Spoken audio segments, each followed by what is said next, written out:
Hello and welcome to current IQ. Current IQ में आप लोग का बहुत बहुत स्वागत है। तो फ्रेंड्स, आज हम लोग बात करेंगे ग्रेटर नोएडा का दूसरे नंबर पे जो सबसे बड़ी यूनिवर्सिटी है उसके बारे में।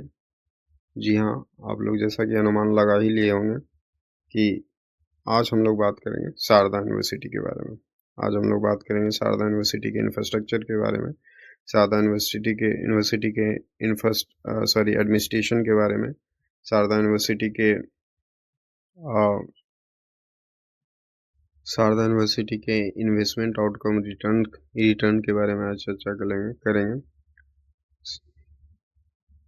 साथ ही साथ चर्चा करेंगे हम लोग, बात करेंगे culture of Sharda university Sharda university के कल्चर के बारे में, स्टूडेंट और बच्चों के का माहौल कैसा है वहाँ पे, उसके बारे में हम लोग आज बात करेंगे इस वीडियो के माध्यम से। तो अब आप लोग से मैं रिक्वेस्ट करता हूँ कि वीडियो को आप पूरा देखें, अंत तक देखें, फुल वीडियो को आप वॉच करें। फिर जो है आपको शारदा यूनिवर्सिटी का सच्चाई जो है मैं सामने पता चलेगा कि क्या है सच्चाई आखिरकार।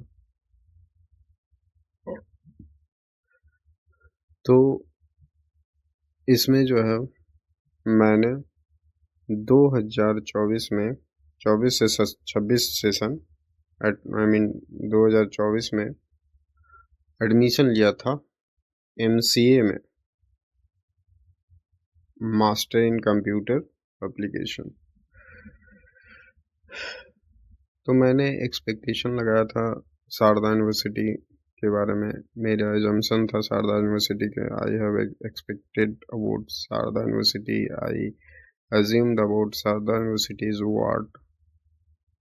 Sardar University is good university. It will provide a very cultural. It will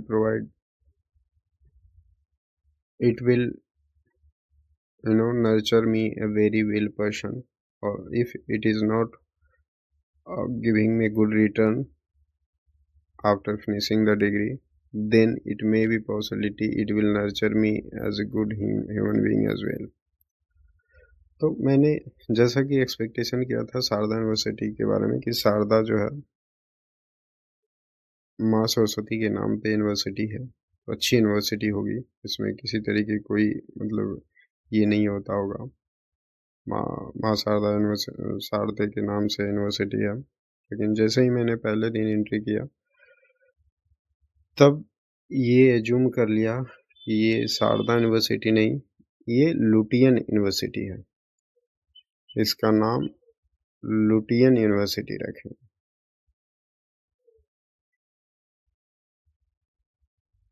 भाई, मेरा कहना ये है कि इसमें जो लोग जिसके पास बहुत अथाह रुपया है, बहुत पैसा है, जिसको कुछ जॉब वॉब से नहीं लेना देना है, जिसको करियर से ये कुछ नहीं होना, ये करना है, तो वो जाके वहाँ पे एडमिशन ले करके जो है ये कर सकता है, अपना पैसा बर्बाद कर सकता है।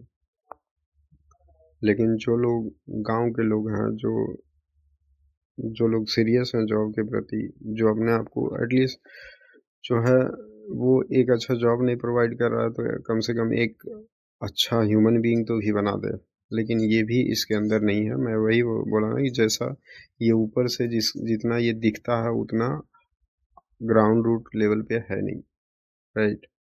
जब प्राइवेट यूनिवर्सिटी जो है सरकारी यूनिवर्सिटी के जैसा होगा, सरकारी यूनिवर्सिटी के भी जो है सरकारी यूनिवर्सिटी भी इंफ्रास्ट्रक्चर के मामले में जो वहाँ ग्रुपिज्म होता है, गैंग वॉर होता है, उसके मामले में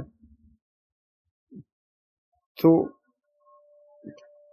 ये जो है बहुत ही दुखदनीय मतलब की है कि इतनी मोटी रकम में प्राइवेट यूनिवर्सिटी में दे करके मेरे को कोई सुविधा नहीं मिल रहा, कोई फैसिलिटी नहीं मिल रहा, तो उसकी मैं चर्चा करूँगा। चलिए आगे हम लोग, तो पहला हम लोग एक एक टर्म्स वाइज पे बात करेंगे। पहला हम लोग बात करेंगे इंफ्रास्ट्रक्चर के बारे में।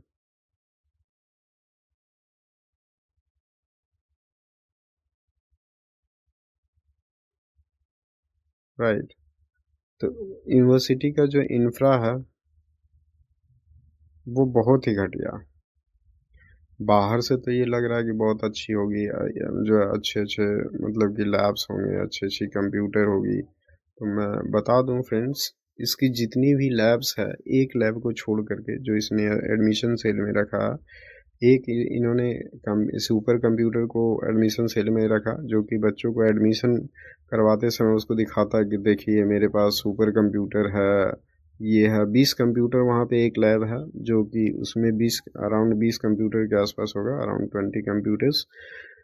वो सही ढंग से और प्रॉपर और अच्छी कंप्यूटर्स रखा हुआ, और एक इसने सुपर कंप्यूटर रखा जो एडमिशन के समय सिर्फ बच्चों को दिखाने के लिए रखा। इसके अलावा और जितने भी लैब्स है, एक भी सही से प्रॉपर ढंग से काम नहीं करता। एक भी लैब्स जो इसकी सही है नहीं, प्रॉपर ढंग से एक भी कंप्यूटर काम नहीं। मेरे को जहाँ तक लगता है, ये सारे I think second hand computer को जो है वहाँ पे लैब में सेट कर दिया है, जो कि सिर्फ खाली एक दिखाने के लिए, हाँ मेरे पास ये कंप्यूटर है, ऐसा है वो है। जो जबकि कंप्यूटर साइंस के बच्चों के लिए प्रैक्टिकल बहुत ही ज़रूरी चीज़ है। चलो, एक तो गवर्नमेंट में होता है कि चलो इंफ्रास्ट्रक्चर नहीं है तो बच्चे खुद का लैपटॉप वगैरह से मतलब जुगाड़ू सिस्टम अब वो करता है। लेकिन जहाँ पे हम अच्छी रकम दे रहे हैं, मोटी रकम दे रहे हैं, अगर यूनिवर्सिटी अगर मान के चलो 10,000 या 20,000 टोटल, अगर डिग्री अगर 50,000 के अंदर अगर करवाता या 1 लाख के अंदर करवाता, चलो मान लेते कि हाँ भाई चलो 1 लाख का डिग्री करवा रहा है यूनिवर्सिटी, तो 1 लाख हम लोग जो है फी भी, 1 लाख का लैपटॉप हम लोग या 70,000 50,000 का लैपटॉप खुद से परचेज कर लेते। ये लोग क्या कहेगा कि जब प्रैक्टिकल का टाइम आएगा तो बोलेगा खुद का लैपटॉप रखो, और प्रैक्टिकल ज़्यादा से बच्चों के पास मजबूरी भी हो जाती है कि उसका लैब में कोई एक अच्छा कंप्यूटर काम नहीं करता, और जो है लैब अच्छे से वर्क नहीं करता, तो उसको कंप्यूटर रखना उसके लिए मजबूरी बन जाता है कि प्रैक्टिकल आखिरकार करेगा कैसे। उसमें भी उसमें भी वहाँ का जो इंस्ट्रक्टर है, जो लैब असिस्टेंट रहता है, वो कोई सही ढंग से सिर्फ इधर से उधर चौकड़ी मारने पर रहता। 15 बच्चा या 20 बच्चा अगर लैब में एक बार प्रैक्टिकल करने जा रहा, तो वो सिर्फ इधर उधर बच्चों को सही ढंग से क्या है बेसिक एक एक चीज़ों को बताएगा नहीं, और जो है सिर्फ इधर उधर घूमते रहेगा। साथ ही साथ वो फेमिनिस्ट भी होता है, जो अगर कोई अच्छी लड़की दिख गया तो उसके पीछे ही सिर पड़ा रहा, बाकी सब मतलब कि भाड़ में गया लड़का। तो ये ऐसा होता है इंफ्रास्ट्रक्चर जो है, जैसा मतलब कि है एडमिशन, वैसा जैसा एडमिशन सेल्स में दिखाया जाता है, वैसा और भी लैब का जो है कंप्यूटर वर्क करता नहीं है। साथ ही साथ ना तो इसका प्रॉपर ढंग से डिजिटल बोर्ड काम करता है। एक भी डिजिटल बोर्ड सही ढंग से काम नहीं, ऐसा काम करता ही नहीं। लोग जो है वो प्रोफेसर जो है कभी कभी यूज करता ही नहीं डिजिटल बोर्ड का, राइट। प्रोफेसर कभी वो प्रोजेक्टर पे मतलब कि या फिर ऐसे जो ऑफलाइन बोर्ड पे ऐसे लिख करके बता दिया ज़्यादातर, तो वो है चेयर सही ढंग से एसी वगैरह भी काम नहीं करता। कोई सिर्फ नाम का एक एसी लगा हुआ। एक बार जब मैं वहाँ पे था, तो एएसआई वाला आया था, arc archaeological survey of India. तो मैंने वहाँ पे क्या सुना कि आज साहब का इन्वेस्टिगेशन होने वाला, आज जांच होने वाला, जो सब चीज़ ठीक करो, ऐसे करो वैसे, मतलब कि जांच होने से पहले जो है ऑलरेडी इन्फॉर्म कर दिया जाता है सारी चीज़ों को, चाहे हॉस्टल हो चाहे क्लासरूम का, कि सारे ठीक से कर लो। आज जो है एएसआई वाले आने वाले हैं, आर्कोलॉजिकल सर्वे ऑफ इंडिया आने वाली है, तो उस समय मतलब सारे लोग ऐसे ये इस तरीके से होता है। तो जिस जिस अनुसार से आप पैसे पेमेंट करते हो कॉलेज के, उस अनुसार से आपको इंफ्रास्ट्रक्चर नहीं मिलता, पहली चीज़। दूसरा है एडमिनिस्ट्रेशन के बारे में। एडमिनिस्ट्रेशन, भैया जब आप एक बार एडमिशन ले लिया ना यूनिवर्सिटी में, एडमिशन के पहले तो आपको आपका पैर पकड़ेगा। जो हाँ, जो भी एडमिनिस्ट्रेशन में स्टाफ्स हैं सारे, वो प्रोफेसर से लेकर के वीसी, वाइस चांसलर, ये सारे जो है आपको मौका मिला तो अगर स्टाफ, अगर आप ज़्यादा क्वेरी कर रहे हैं, एडमिशन के टाइम इंक्वायरी कर रहे हैं, तो आपको वीसी तक को से मिलवा करके मतलब कि एडमिशन करवाने की कोशिश करेगा। पूरी ये चीज़ वो दिखाएगा, ऐसा है वैसा है, जो है मतलब कि इस तरीके से दिखा करके आपको एक बार जब आप एडमिशन वहाँ ले लिए तो भैया ये जान लो कि दोबारा फिर जब आपका एडमिशन हो गया ना, तो फिर वो लोग का रंग गिरगिट जैसा रंग बदलता है। मैं अपना पर्सनल एक्सपीरियंस बता रहा हूँ कि जब मैंने एडमिशन लेने गया था तब तो एडमिशन पूरे इतने तरीके से ऐसा लग रहा है कि मैं उसके लिए भगवान हो गया हूँ, भगवान समझ कर एडमिशन करवा लिया। लेकिन कुछ जब हमको कॉलेज की सच्चाई वहाँ पे पता चला, सारे चीज़ मतलब कि वहाँ पे मेरा करियर, मतलब जॉब्स वगैरह पढ़ने के बाद, डिग्री करने के बाद जॉब्स वगैरह का क्या पॉसिबिलिटी है, जॉब्स वगैरह कितनी अच्छी पैकेज पे मैं ऑलरेडी जॉब कर रहा था।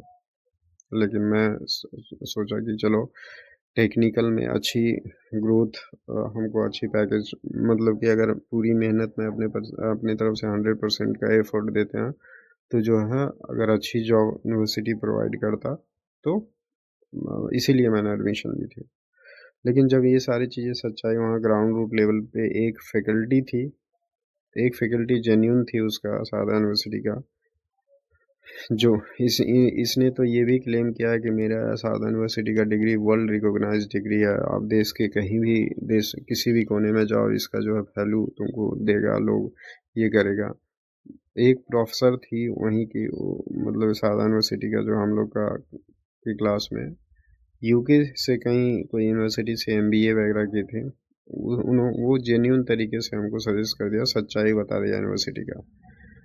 उसने ये बोली कि सिर्फ यहाँ से तुमको डिग्री मिल सकता, डिग्री के साथ साथ आप चाहो तो गवर्नमेंट जॉब वगैरह का तैयारी करो, और नहीं तो आपको जो है यहाँ से डिग्री मिल जाएगा, जॉब का तो छोड़ ही दो, जॉब का तो कोई चांस ही नहीं है। तो ऐसा सीन था, ऐसा उसके बारे में जो है ये था। तो मैंने क्या किया कि मैं एडमिशन जो है वहाँ पे विड्रॉ करने के लिए डिसाइड किया कि चलो विड्रॉ करता हूँ मैं अपना एडमिशन। तो जब एडमिशन कैंसिल करवाने गया के लिए वहाँ पे गया फॉर्म, और भी 2-4 लोग जो उसको कुछ मतलब कि था, उसको लगा कि, तो एडमिशन कैंसिल करवाने में ये लोग इतना पॉलिसी बताने लग जाते हैं ना कि कॉलेज का पॉलिसी ये है वो है, पैसा रिटर्न नहीं, धम इतना मतलब कि लोग डरा देता है कि जो तुमने स्टार्टिंग में पैसा दे करके एडमिशन लिया है उसमें तुमको रिटर्न नहीं मिलेगा। लेकिन मैं भी जो था अच्छा खिलाड़ी था, ऑलरेडी मेरे को पता था, यूजीसी का गाइडलाइन में पढ़ चुका था ऑलरेडी, यूजीसी का गाइडलाइन कि क्या क्या किसी भी यूनिवर्सिटी में मैं रिकमेंड करूँगा बच्चों से कि किसी भी यूनिवर्सिटी में उसका जो है यूजीसी ये सब का गाइडलाइन ज़रूर आप पढ़ो, यूजीसी वगैरह का क्या है नहीं है।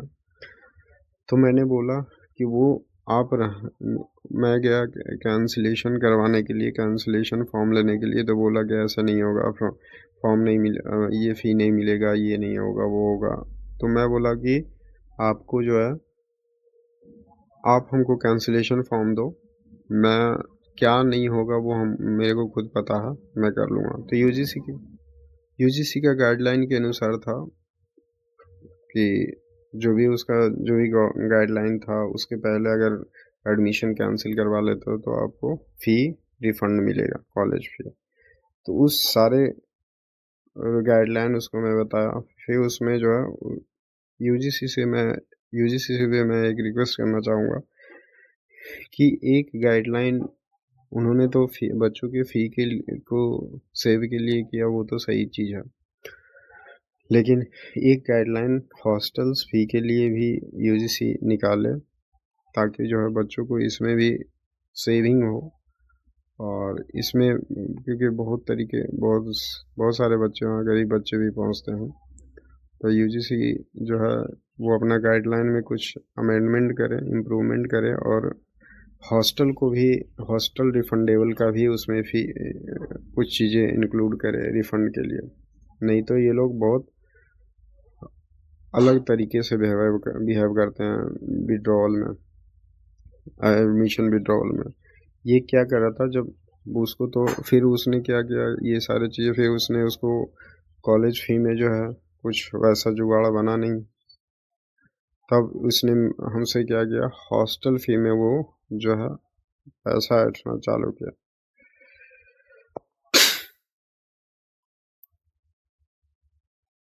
हॉस्टल फी जो है उसने बताया था जब एडमिशन के समय कि 12 मंथ्स का जो है 1 ईयर्स का 1,16,000 जो है पर ईयर रहेगा 1 ईयर का। लेकिन जब वो जो है एडमिशन विड्रॉवल का समय आया तो उसने क्या किया कि जो है 10 महीने से कैलकुलेट करके हमको 10 पैसे जो है 10 महीने का कैलकुलेट करके वो जो है हमसे मेरा हॉस्टल का ज़्यादा से ज़्यादा पैसा वो काटा। उसने बोला कि 10 महीने ही, और मैं ये भी बताना, इसलिए मैं यूजीसी से रिक्वेस्ट करना चाह रहा हूँ, यूजीसी ये गाइडलाइन, वैसी गाइडलाइन लाए ताकि जो है हॉस्टल फ़ी में जो है ना, बच्चे अगर जिस दिन से बड़े बड़े शहर जो है दिल्ली, मुंबई, बेंगलुरु, चेन्नई, ये सब जो है वो सब में क्या है कि एक दिन भी वहाँ पे स्टे करना बहुत ही, एक गरीब फैमिली के लिए बहुत ही कॉस्टली पड़ता। तो उसने क्यों नहीं, मैंने वहाँ पे हॉस्टल में 2 महीने 2 महीने में जो है लगभग डेढ़ लगभग 40 दिन के आसपास में रहा होगा, 40 डेज। लेकिन उसने जो हमसे पैसे डिडक्ट किए मेरे हॉस्टल्स को, वो टोटल 2 मंथ्स का पहला था। तो इसलिए मैं बोल रहा था, और उसमें भी अलग था कि एकोमोडेशन का अलग वो अपना टर्म कंडीशन रखे हुए है, साथ ही साथ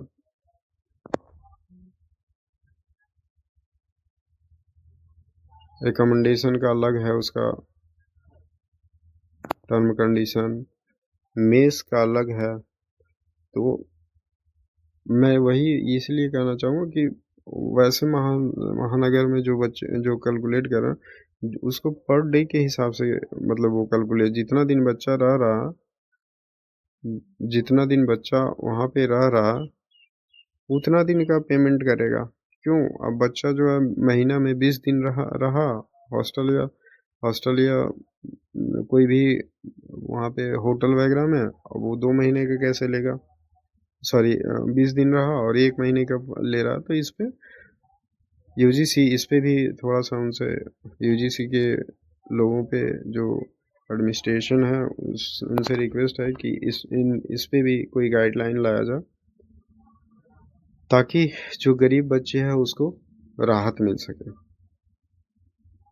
अगली चीज़ें क्या है कि एक तो यूनिवर्सिटी जो एकदम आउट एरिया ग्रेटर नोएडा में, अभी वो उधर डेवलपमेंट हुआ नहीं उधर, तो कॉलेज के अंदर जो भी अगर असाइनमेंट हो, ये हो, पेपर वगैरह इतनी कॉस्टली मिलती है, हर चीज़ें मिलता था, हर चीज़ें उसमें जो है कॉस्ट, मतलब कि कॉस्टली है हर चीज़ें पे, मतलब वहाँ पे वो यूनिवर्सिटी सिर्फ पैसा ऐंठने के लिए बना है, लोगों से सिर्फ पैसा ऐंठने का काम ही करता है, राइट।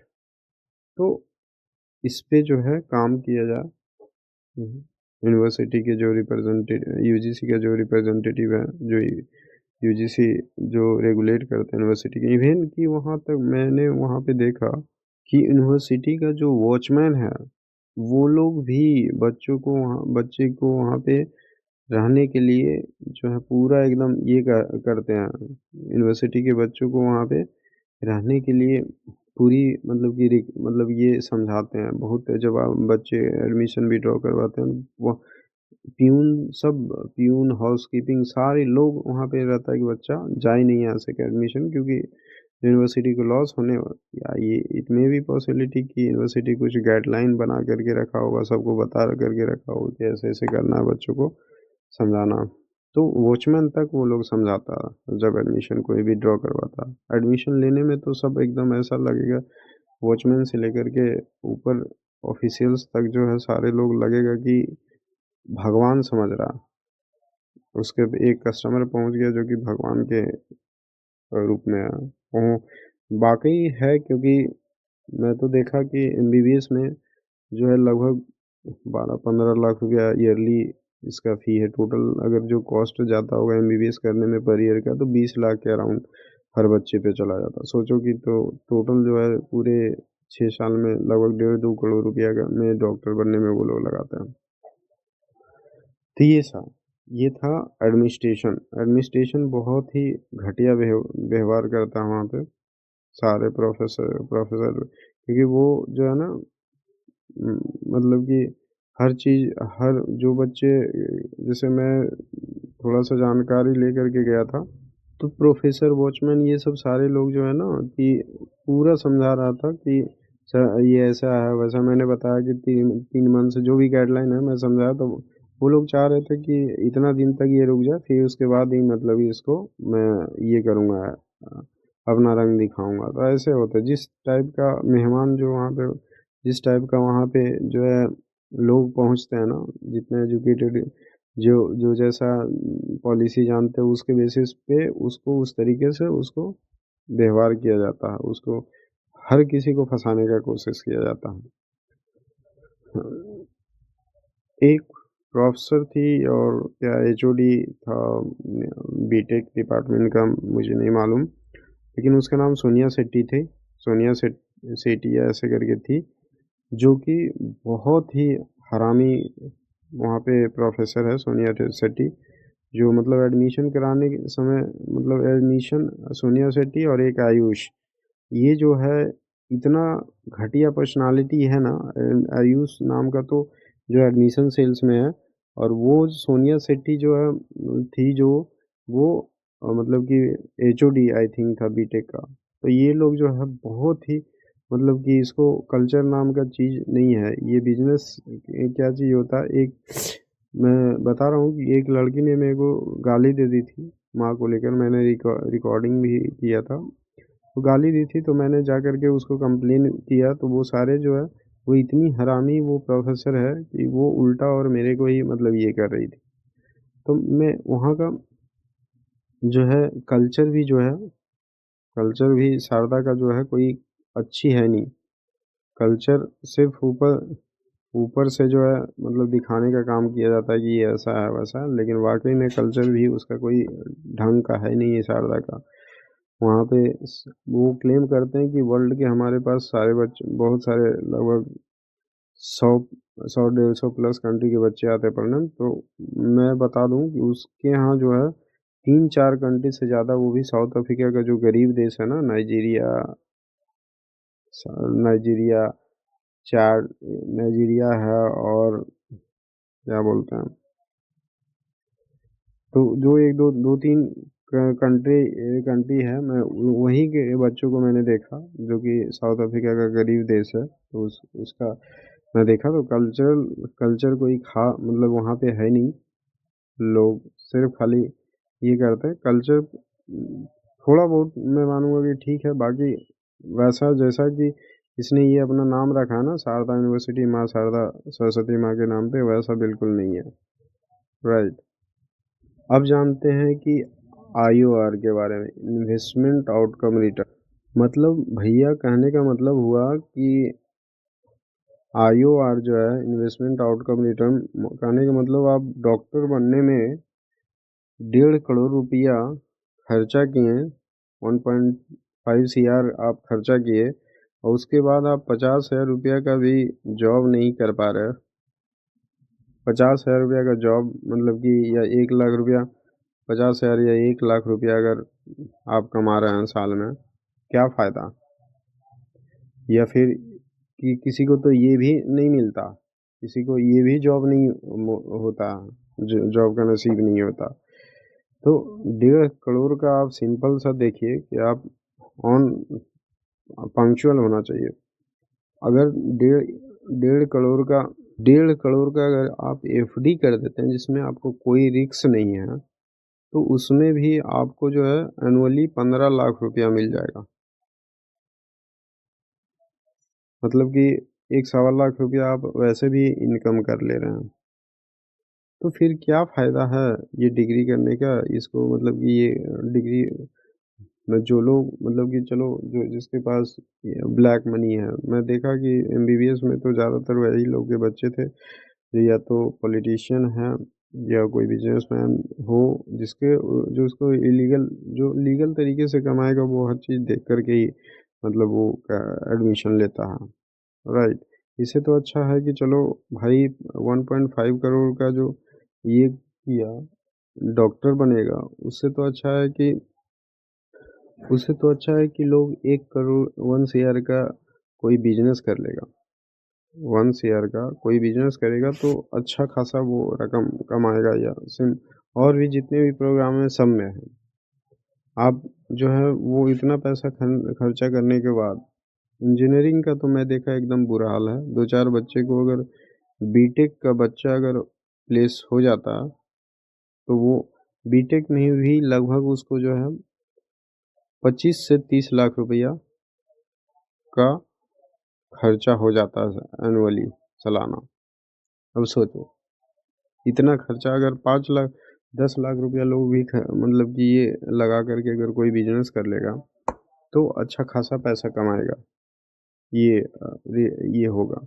यूनिवर्सिटी में क्या, ना तो हमको कल्चर ये सिखा रहा है, ना कुछ, ना पैसे आउटकम इन्वेस्टमेंट आउटकम रिटर्न आ रहा है, तो क्या फ़ायदा? अभी जैसा देख रहे हैं कि प्रोटेस्ट चल रहा है, एक लड़की ने सुसाइड कर लिया मंडेला हॉस्टल्स का, तो ये सब चीज़ें जेन्युइन हैं।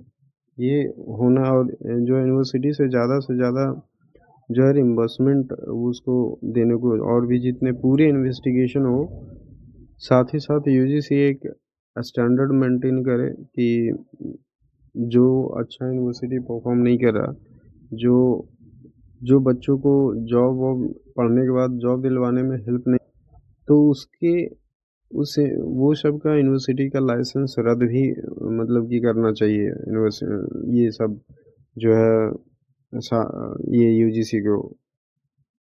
तो ये सारी चीज़ें होना चाहिए, एक रेगुलेशन होना चाहिए कि हर यूनिवर्सिटी, नहीं तो जो मन पा रहा है वो अपना अपना खोल खोल करके अंधाधुंध रुपया लूट रहा है।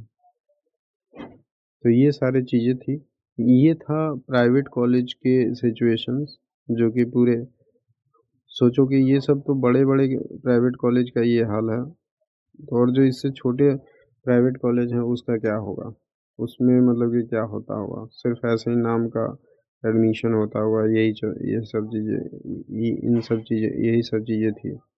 और दूसरी है कि वहाँ पे सारे लोग जो है ना, किसी भी मुद्दे को दबाने पूरी सब लोग मिल कर के दबाने लग जाते हैं, दबाना चाहते हैं।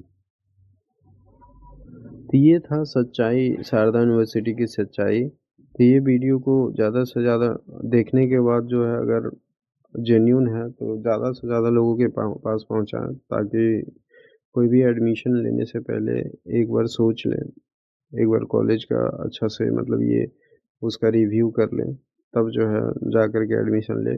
क्योंकि जो है पैसे, ताकि वैसे बच्चे जो आगे पढ़ कर के आगे कुछ करना चाहते हैं उसके पैसे बर्बाद ना हो। और अगर ये वीडियो पसंद आया तो लाइक करें, साथ ही साथ चैनल को सब्सक्राइब कर लें, क्योंकि मैं करंट अफेयर्स का पे जो है ये करंट अफेयर्स पे वीडियो बनाता हूँ, क्योंकि मैंने जब वहाँ से एडमिशन कैंसिल करवाया, तो फिर मैं खुद सोचा कि क्यों ना खुद का ही मतलब कि अच्छी एक प्लेटफॉर्म चालू करूँ, और मैंने अपना प्लेटफॉर्म चालू किया करंट आईक्यू के नाम से, जिस पे मैं है गवर्नमेंट एग्ज़ाम के लिए करंट अफेयर्स के पे वीडियो बनाता हूँ। तो आप अगर करंट अफेयर्स आप देखना चाहते हो, चैनल को सब्सक्राइब कर लें, ताकि आपको वीडियो को नोटिफिकेशन मिल जाए, और ज़्यादा से ज़्यादा लोगों को इसमें प्रोटेस्ट में भाग लेने के लिए लोग भाग लेकर के लें, ताकि जो है उस लड़की को जो जिसने सुसाइड किया उसको इंसाफ मिल सके। साथ ही साथ उसको कॉलेज की तरफ से एक अच्छी खासी रकम फाइनेंशियल असिस्टेंट भी दिया जा सके उसके परिवार वालों को, क्योंकि उसने अपना एक परिवार को लॉस किया। और ख्याल रखें, अपना ध्यान रखें, अपने आसपास के लोगों को ध्यान रखें, एक सामाजिक आदमी बने। थैंक यू, धन्यवाद।